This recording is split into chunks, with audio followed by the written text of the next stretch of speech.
Welcome to this explainer. Today, we're tackling something that drives basically every PC builder completely up the wall. That massive, confusing jumble of letters you see when buying storage. We are going to decode the SSD alphabet soup in plain English.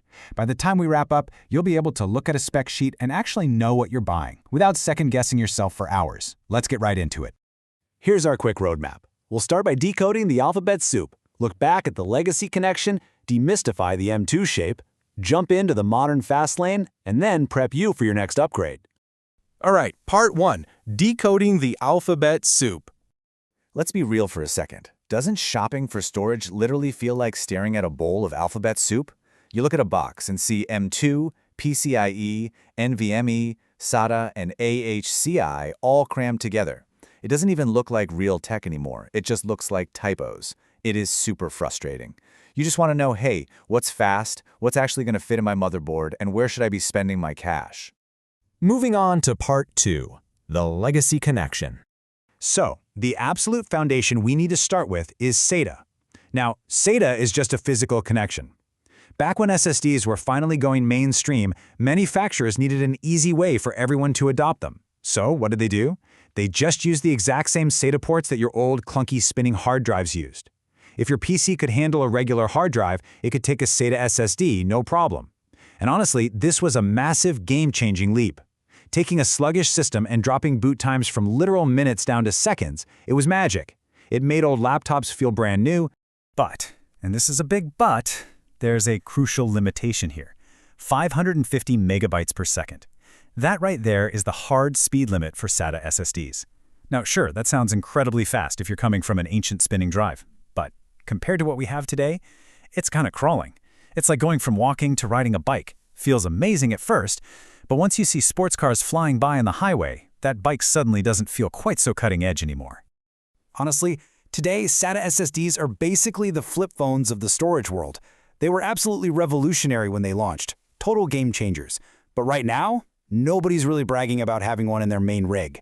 These days, SATA drives are really just for strict budget builds, or maybe if you just want to add some cheap bulk storage to an older machine. They're super reliable for sure, but they are absolutely not the cutting edge anymore. Okay, so if SATA is the physical connection, AHCI is the language that connection speaks. It stands for Advanced Host Controller Interface. But here's the major flaw. AHCI was designed way before SSDs were even a thing. It was built for mechanical spinning disks. And yet, every SATA SSD you've ever seen is forced to run on this old AHCI language under the hood. It was literally never meant to handle the insane speed of flash storage. Trying to run a modern SSD on AHCI, it's like trying to stream 4K Netflix on a dial-up connection. I mean, technically it works, but it's really not a fun time. All right, let's pivot. Part 3, M.2, just a shape. So there's this incredibly common assumption I see everywhere. People see M.2 on a box and immediately think, oh, it's M.2, it must be lightning fast. Or they assume M.2 just automatically means NVMe. Well, I'm here to bust that myth right now. Neither of those assumptions is true, not even a little bit. Here's the deal. M.2 is simply the physical form factor. It's just the shape. It's a tiny stick of storage that looks exactly like a piece of gum. It plugs straight into your motherboard, no messy cables required, which is exactly why it's so perfect for ultra-thin laptops and super clean desktop builds. But here's where they get you. Not all M.2 drives are fast. Some of them are actually those older, slower SATA drives we were just talking about, hiding in a sleek M.2 shape, which means they are still hard-capped at that 550 megabytes per second limit. It's literally like buying a car that looks like a Ferrari, but the engine maxes out at 40 miles per hour. The shape only tells you it'll fit. You still have to check what tech is actually under the hood. Which brings us to part 4, the modern fast lane. Now we're talking about PCIe, which stands for Peripheral Component Interconnect Express. Think of PCIe as a massive multi-lane expressway. This is the actual highway that today's fastest SSDs use to talk to your CPU. Unlike SATA, which is stuck as this slow, single-lane backroad, PCIe gives you multiple lanes where your data travels in parallel. The destination is exactly the same, but the time it takes your data to get there drastically cut down. And the difference across these generations is just staggering. Remember that 550 megabyte per second hard cap for SATA? Well, older PCIe 3.0 pushed about 3,500. PCIe 4.0 doubles it to around 7,500. And the absolute bleeding edge right now, PCIe 5.0 doubles that yet again, pushing a massive 14,000 megabytes per second. I mean, that makes legacy SATA look like it's literally standing still. If you're doing heavy gaming, 4K video editing, large-scale file transfers, this multi-lane expressway is exactly where you want your data driving. Okay, so we've got the physical highway, PCIe. But what language do the cars on that highway actually speak? That is NVMe, or Non-Volatile Memory Express. NVMe is the modern protocol that was designed from the ground up explicitly for flash storage.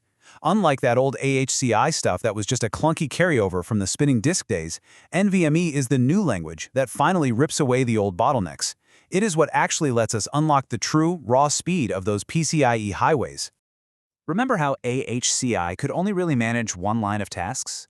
Picture being at a massive supermarket and there's only one single cashier open.